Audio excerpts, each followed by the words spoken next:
Hey guys, Trent here again from Trent Bates PT.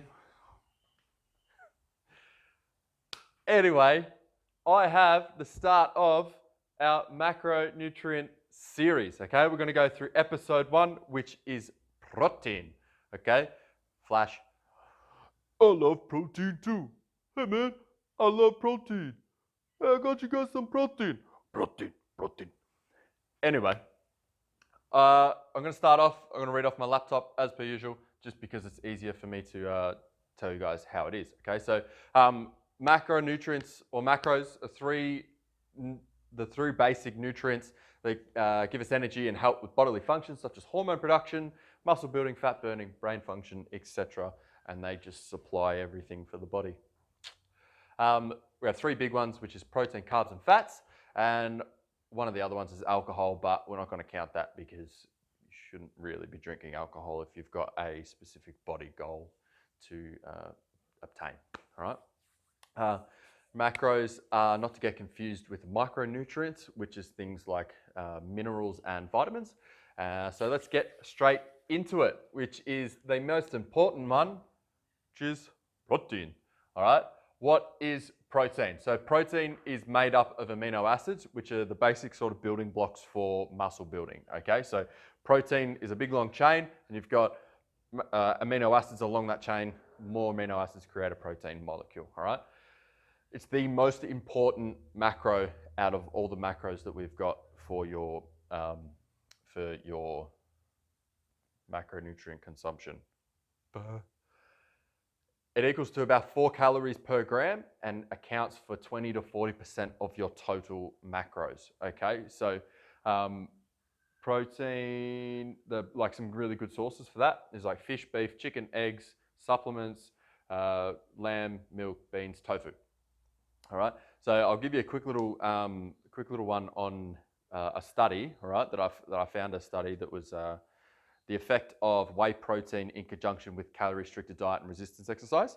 Right? In the study, they found that with an increase in protein intake, so 56 grams, which was 28 grams pre and post-workout, resulted in an increase in 1 RM strength gain, so 1 repetition max, and an increase in lean body mass. Okay, so the only thing about this study, though, was that it was uncertain that if the results were based off the timing of the protein or if it was because they just generally increased their protein intake over the day. All right. As I said, supplements are also a really good way to get your protein intake in, but you should never rely on protein supplements as a be-all and end-all. Okay, so they're just there to supplement your diet.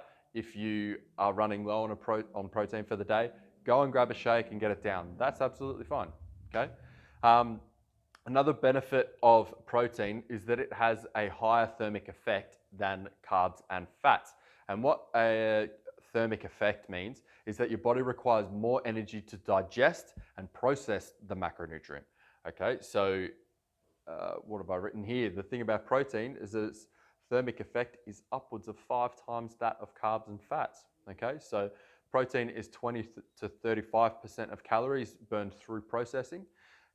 Carbohydrates is 5 to 15%, and fats are 0 to 5%, which is awesome. All right, so the more protein, usually, the more thermic effect you're going to get. Okay, which is good for people who are trying to lose weight or build muscle.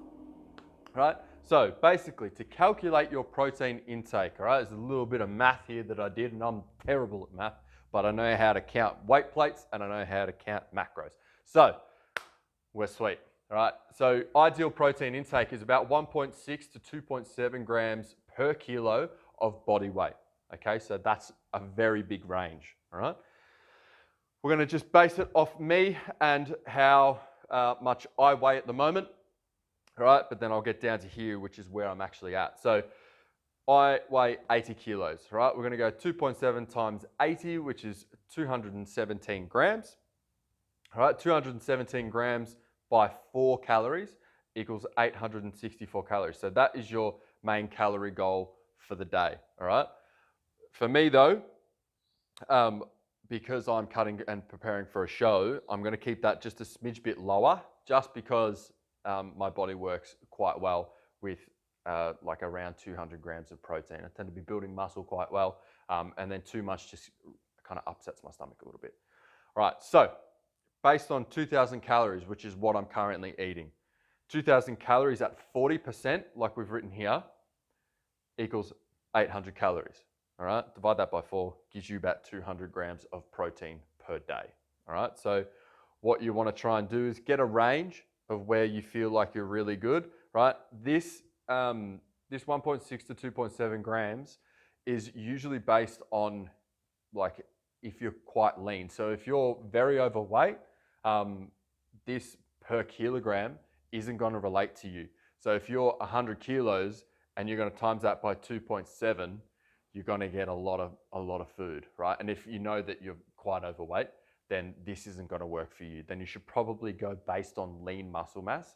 So if you're about 100 kilos, say you were about 65, 70 kilos lean, you would be able to times it by around 2.7. Okay, so that's how you calculate your protein intake. Protein, as I said, number one, you should always be focusing on getting your protein in before anything else. But apart from that, guys, I hope you've learnt something.